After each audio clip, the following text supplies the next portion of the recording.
this is our group 15 elements video part 2, and here we will be studying about the chemical properties. So in the very first chemical property we have oxidation state. So oxidation state, you very well know that oxidation state is the charge occupied by an element in a compound. So when we talk about the oxidation states, basically we have two types of oxidation state: positive oxidation states and negative oxidation states. So now let us start with the negative oxidation states. So for negative oxidation states, so our first we will be discussing your negative oxidation states. So let us see first of all the electronic configuration for the group 15 elements. So the general electronic configuration for the group 15 elements is the noble gas core and N(N)2 So here 3 electrons are there in the p subshell. In order to complete the octet, they require they can gain 3 electrons or lose 5 electrons. So when loss comes, it basically lies in the positive charge. So we'll discuss it in positive oxidation state. Here we'll gain 3 electrons, means it can occupy 3 negative charge. So we'll studying it in negative oxidation state. So if it gains 3 electrons, तो अगर ये configuration आपके पास 3 electron gain कर लेगी, it will convert to the octet and to the noble gas configuration. So if it gains 3 electron. जब noble gas configuration नहीं कहेंगे, आप कहेंगे ऑक्टेट कंप्लीट हो जाता है इसका. तो आपके पास अगर हम नेगेटिव ऑक्सीडेशन स्टेट की बात करें तो 3 इलेक्ट्रॉन गेन करना is possible when the element is highly electronegative, when it's size is small and it has high nuclear charge, and it is only in case of nitrogen and phosphorus. So nitrogen and phosphorus has -3 oxidation state. They show very much to a large extent, but as we move down the group, that is as we move from top to bottom, जैसे हम top to bottom move करते हैं, tendency to show -3 oxidation state की जो tendency है to show this oxidation state, it decreases. Why it decreases? Because जो आपकी electronegativity है that decreases, your atomic size increases.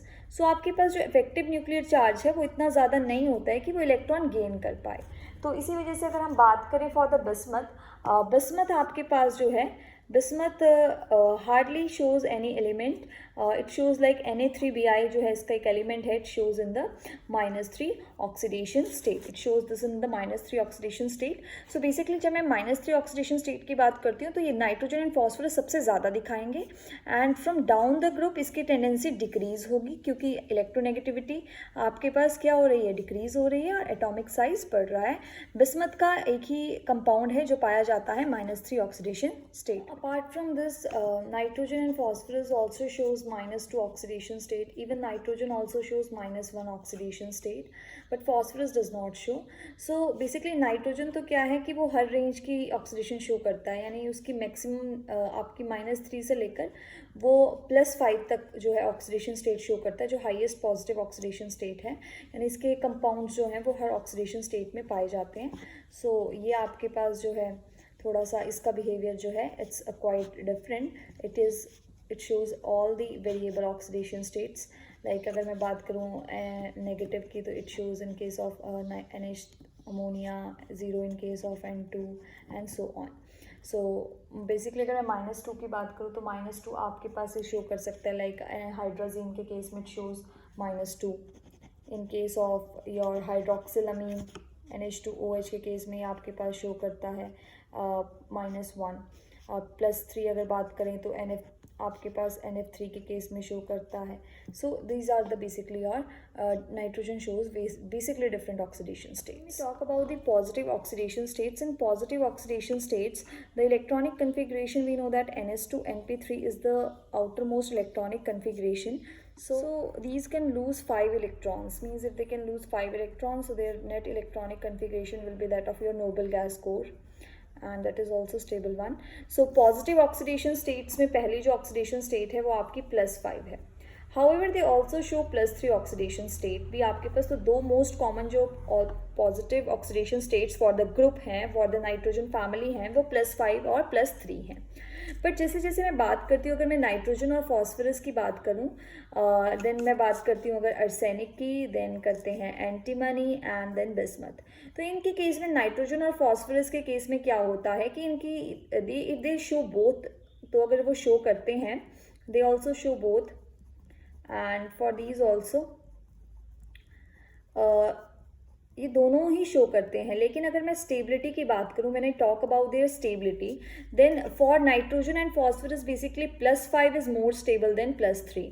And for antimony bismuth, your +3 is more stable than +5. However, for arsenic, both are equally stable, but still, for them also, for it also, we can say that little bit +3 is more stable than +5. Now, this means that on moving down the group, stability of +5 is increasing. Sorry, +3 is increasing, and that of +5 is decreasing. So why it is so? It is because of the inert pair effect. So this we have also studied in 11th class. Inert pair effect. Inert pair effect is the reluctance किसकी? अगर आप देखिए outer configuration देखें तो outer configuration आपके पास noble gas core और NH2NP3 है.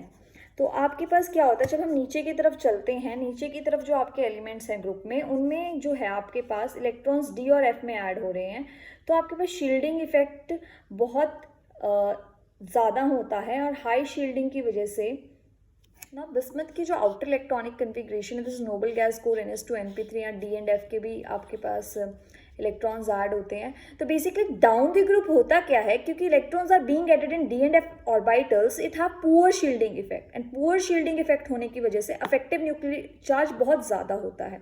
And we know that कि जो S ऑर्बिटल है उसकी पेनिट्रेशन अंदर होती है एज कंपेयर टू P. तो हाई पेनिट्रेशन होने की वजह से जो S इलेक्ट्रॉन है उनके ऊपर बहुत ज़्यादा हाई चार्ज लगता है, and they behave as non bonding electrons. मतलब ये बॉन्डिंग में इन्वॉल्व नहीं होते हैं, तो they do not participate in bonding. तो बॉन्डिंग में सिर्फ कौन पार्टिसिपेट हुए हैं? आउटर 3. तो ये तो पार्टिसिपेट ही नहीं, तो आउटर 3 ही पार्टिसिपेट होंगे, सिर्फ ये आउटर 3 ही लूज होंगे. तो इसका मतलब down the group inert pair effect, they behave as inert, do not participate in bonding, and reluctance of S electrons to participate in bonding. So these will not participate in bonding, only P electrons will participate in bonding. So +3 oxidation state will be more stable down the group. However, if for bismuth there is an element, there is a compound. Bismuth, there is one compound which is stable in its +5 oxidation state, that is BiF5. It is why? Because fluorine is most electronegative, and that is why bismuth can exist in +5 oxidation state. However, there is no any other compound which is found to be stable for bismuth in a +5 oxidation state.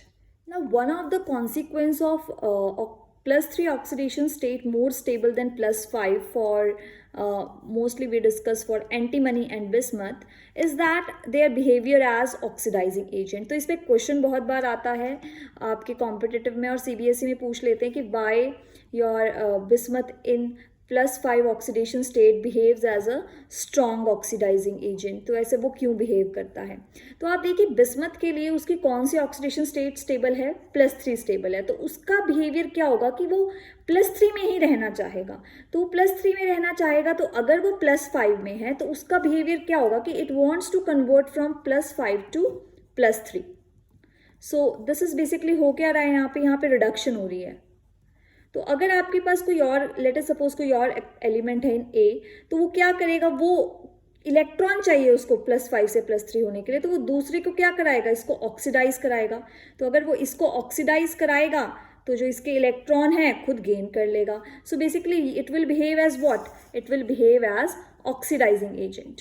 तो यानी कि क्या है, basically it will help in the oxidation of others and itself get reduce so as to get +3 oxidation state. So that is why bismuth 5 act as a strong oxidizing agent, because its +3 oxidation state is more stable than +5. Similar question आपके पास अगर antimony के लिए आता है तब भी आपको ये लिखना है कि एंटीमनी की +3 स्टेबल है +5 से, इसलिए वो +5 में क्या बिहेव करता है? It behaves as a strong oxidising agent, oxidises other and itself gets reduced. Now, another important consequence of stability of oxidation state is disproportionation. Now, what is disproportionation? Basically, ये क्या होता है? It is a reaction. Disproportionation is a reaction, or it is a phenomena in which an same element in a reaction undergoes oxidation and reduction simultaneously. For example, let us see. There is this element which is having an oxidation state of +3. Now, during the course of the reaction, it converts into these states. So we can see that here it is getting reduced, and here it is reduction is taking place, and here it is oxidation is taking place. So in the same reaction, both oxidation and reduction of the element is taking place simultaneously.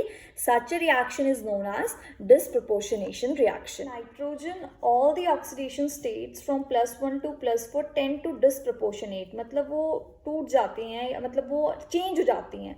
ऐसा क्यों? क्योंकि nitrogen की negative ज़्यादा stable होती हैं और positive की बात करें तो +5 ज़्यादा स्टेबल होती है. तो ये जो ऑक्सीडेशन स्टेट्स हैं इसमें नाइट्रोजन रहना पसंद नहीं करता है. फॉर एग्जाम्पल, अगर हम जैसे कि आपके पास नाइट्रस एसिड को हीट करेंगे, so it will get converted into nitric acid and nitric oxide plus water. तो अगर आप यहाँ पर देखें, यहाँ पे इसकी ऑक्सीडेशन स्टेट क्या हो गई है? +3 हो गई है. यहाँ पर क्या है? +5 एंड +2. तो यहाँ से यहाँ पे इसकी क्या हो गई है? रिडक्शन. और यहाँ से यहाँ पर increase in oxidation state is oxidation. तो आपके पास एक ही रिएक्शन में एक नाइट्रोजन की रिडक्शन भी हो गई है और ऑक्सीडेशन भी हो गई है, तो डिस्प्रपोर्शनेशन हो गई है. तो यानी नाइट्रोजन जो है +1 से +4 ऑक्सीडेशन स्टेट्स में डिस्प्रपोर्शनेट हो जाता है.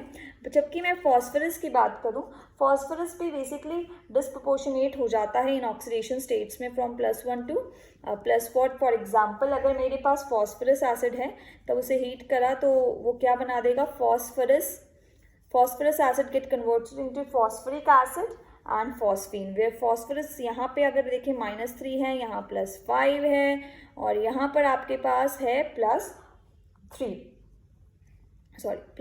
तो आपके पास ये फॉस्फोरस एसिड है, फॉस्फोरिक एंड फॉस्फीन, तो ये भी डिस्प्रपोर्शनेट हो गया है. तो नाइट्रोजन और phosphorus with respect to +1 to +4 they tend to disproportionate. लेकिन अगर मैं बात करूँ with respect to other elements, क्योंकि उनके लिए आपने देखा था कि +3 ऑक्सीडेशन स्टेट बहुत ज़्यादा क्या है? बहुत ज़्यादा स्टेबल है. तो ये इस ऑक्सीडेशन स्टेट में डिस्प्रपोर्शनेट नहीं होते हैं क्योंकि इनके लिए +3 बहुत स्टेबल है. लेकिन नाइट्रोजन और फॉस्फोरस के लिए +5 ज़्यादा स्टेबल है. तो अगर ये +3 ऑक्सीडेशन स्टेट में है या फिर +1 से लेकर +4 किसी भी ऑक्सीडेशन स्टेट में है, they tend to disproportionate so as to convert into +5 oxidation state, but is not the behavior with these three because their +3 oxidation state is stable and hence they do not disproportionate in this oxidation state. तो इस oxidation state में ये disproportionate नहीं होते हैं. Next important chemical property after oxidation state is covalency, and this is very important. बच्चे इसमें बड़ा confuse होते हैं, तो ऑक्सीडेशन स्टेट और कोवलेंसी में बड़ा कंफ्यूज होते हैं. तो चलिए देखते हैं इसको कोवलेंसी होता क्या है. तो कोवलेंसी आपने पढ़ा था 11th चैप्टर में भी कि it is basically number of covalent bonds formed by an element in a compound. जैसे कि अगर मैं बात करूँ आपके पास यहाँ मीथेन की, तो मीथेन में आप देखिए कार्बन की अगर आपसे कोई कोवलेंसी पूछता है, यहाँ कार्बन की पूछता है तो इट इज़ 4. लेकिन अगर कोई हाइड्रोजन की पूछता है यहाँ पर, तो हाइड्रोजन कितने बॉन्ड बना रहा है? 1. अच्छा बच्चे कई बार 4 बोलते हैं हाइड्रोजन. बेटा 4 कैसे बना रहा है? आप एक हाइड्रोजन को देखिए ना कि एक हाइड्रोजन कितने बॉन्ड बना रहा है, वो एक ही बना रहा है. This is different hydrogen. Here if I talk about, this is the same carbon which is making 4 bonds. So for carbon the covalency is 4, but for hydrogen the covalency is 1. Now when we talk about the second period elements, जिसमें आपके पास आता है nitrogen भी. Group 15 में second period में nitrogen आता है. इनकी जो मैक्सिमम कोवलेंसी होती है वो 4 होती है. यानी मैक्सिमम कितने बॉन्ड बना सकते हैं? 4 बॉन्ड बना सकते हैं. Why? Due to absence of D orbitals. तो कई बच्चों को ये समझ ही नहीं आता है कि मैम ऐसे कैसे हो गया कि आपने लिख दिया due to absence of D orbitals, हम यही रीज़न बता देते हैं, पर ये समझ नहीं आता है. तो देखिए एक्सप्लेनेशन को हम देखते हैं. अगर मैं नाइट्रोजन को देखूँ तो नाइट्रोजन की आउटर इलेक्ट्रॉनिक कन्फिग्रेशन की बात कर लेते हैं. वो 2s2 2p3 है. Late us see the subshells. 2s subshell है, ये आपके पास 2 इलेक्ट्रॉन है यहाँ पर, और ये आपके पास p सबशेल है, यहाँ पर एक इलेक्ट्रॉन है. Talk about the formation of covalent bonds, one can be form from here by sharing, one from here by sharing, one from here by sharing. तो 3 तो ये हो गए. However, this can be formed as a dative bond. ये आपका dative bond होगा, लेकिन आपको पता है dative bond after formation behaves as a covalent bond. तो total bonds कितने बन सकते हैं? Only 4, in which one will be your dative bond, the rest 3 will be covalent bonds. It doesn't have 2d orbital. 2d तो होता ही नहीं है ना, 2d कहाँ होता है? d3 से शुरू होता है. तो आपके पास कोवलेंसी 4 से ज़्यादा हो ही नहीं सकती. तो सेकेंड पीरियड एलिमेंट्स एक्सपैंड नहीं कर सकते. तो इसी वजह से जो नाइट्रोजन है, it has maximum covalency of 4. It has maximum covalency of 4. देख सकते हैं, लाइक जैसे अगर मैं बात करूं अमोनियम आयन की, तो अमोनियम आयन में, और मैं देख लेती हूँ, एक आपके पास है NH3 and this is ammonium ion. तो NH3 में आपके पास कोवलेंसी कितनी हो गई? H आपका ये स्ट्रक्चर होता है पिरामिडल. हाइब्रिडाइजेशन तो दोनों की sp3 है, आपको अच्छे से याद होगा. इसमें भी हाइब्रिडाइजेशन तो sp3 है, but geometry of the molecule it is your pyramidal. Now coming to ammonium, again hybridisation तो sp3 ही है, लेकिन यहाँ पर 4 बॉन्ड कैसे बन रहे हैं? 3 तो ये हैं, और एक हाइड्रोजन अपने लोन पेयर से कोऑर्डिनेट बॉन्ड बनाता है. तो यहाँ पर नाइट्रोजन की जो कोवलेंसी है वो आपके पास क्या है? 4. लेकिन यहाँ पर अगर मैं बात करूँ तो कोवलेंसी क्या है? 3. नाइट्रोजन की मैक्सिमम कोवलेंसी 4 ही हो सकती है. तो क्या ये बॉन्ड, क्या ये NF5 में एग्जिस्ट करेगा? नो. क्यों? क्योंकि F5 में तो आप देखिए कितने बॉन्ड बनने चाहिए, 5 बॉन्ड बनेंगे, तो ये तो नहीं बना सकता. सिमिलरली NCl5 बनेगा क्या? ये भी नहीं बनेगा. तो ये मॉलिक्यूल इसलिए नहीं बनेंगे भाई, वो 4 ही बॉन्ड बना सकता है. It can make only 4 bonds. तो कैसे वो 5 बॉन्ड्स बनाएगा? तो 5 बॉन्ड तो बन ही नहीं सकते ना. तो इसी वजह से NF5 और NCl5 ये सब एग्जिस्ट नहीं करते. Now let us see the difference between covalency and oxidation state with the help of this example. Also this is also asked in NCERT और ये क्वेश्चन एग्जाम में भी आया है. तो बच्चे यहाँ से कंफ्यूज हो जाते हैं, मैम N2O5 5 बॉन्ड बन गए, मैम क्योंकि 5 ऑक्सीडेशन स्टेट है ना तो 5 बॉन्ड बन गए. नहीं, अगर आप यहाँ ध्यान से देखिए तो you will find here the oxidation state of nitrogen is +5. It's true, but covalency and oxidation states are different both. Oxidation state तो एक मॉलिक्यूल में एलिमेंट पे जो चार्ज है उसे बोलते हैं, जबकि जो कोवलेंसी वो नंबर ऑफ कोवलेंट बॉन्ड्स होता है. तो आप इस मॉलिक्यूल में देखिए, क्या कोवलेंसी भी 5 है? नहीं. देखिए जरा नाइट्रोजन को, 1 2 3 4. एक नाइट्रोजन एटम अपने आसपास कितने बॉन्ड बना रहा है? 4. Similarly for this 1 2 3 4. So the number of covalent bonds for nitrogen is 4 only. So its maximum covalency can be 4 only. Yes, but its oxidation state +5 हो सकती है. That is a different thing, क्योंकि oxidation state and covalency are not the same thing. अब बच्चे कहते हैं ma'am देखिए NF5 में भी तो उसकी oxidation state +5 है, तो covalency भी 5 होगी ना? नहीं बेटा, क्योंकि covalency तो maximum 4 ही हो सकती है, क्योंकि उसके पास d ऑर्बिटल नहीं है. ऑक्सीडेशन स्टेट हो सकती है +5 क्योंकि वो चार्ज है. तो बॉन्ड्स जो है वो नाइट्रोजन वो मैक्सिमम 4 बनाएगा, लेकिन ऑक्सीडेशन स्टेट तो 5 भी हो सकती है, 3 भी हो सकती है. So both oxidation state and covalency both are different concepts. However, for the rest of the element like phosphorus, arsenic, antimony and bismuth, they can expand their covalency beyond 4. ये अपनी कोवलेंसी beyond 4 expand कर सकते हैं. They can expand their covalency beyond 4 because they have the presence of d orbitals. They have presence of d orbitals. तो ये expand कर सकते हैं, इसलिए आपके पास PCl5 एग्जिस्ट करेगा, PF5 भी एग्जिस्ट करेगा. आपके पास अर्सेनिक के भी जैसे ACl5 एग्जिस्ट कर सकते हैं, जैसे हमने पढ़ा BiF5 ये भी एग्जिस्ट करता है.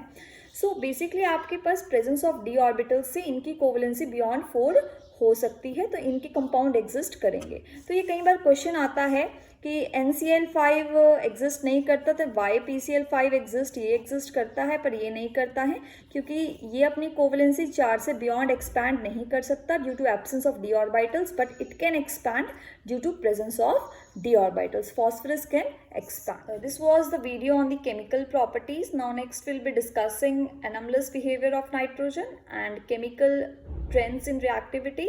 So catch my new video part 3, p block elements, nitrogen family. Till then, like, share and subscribe, and stay home, stay safe.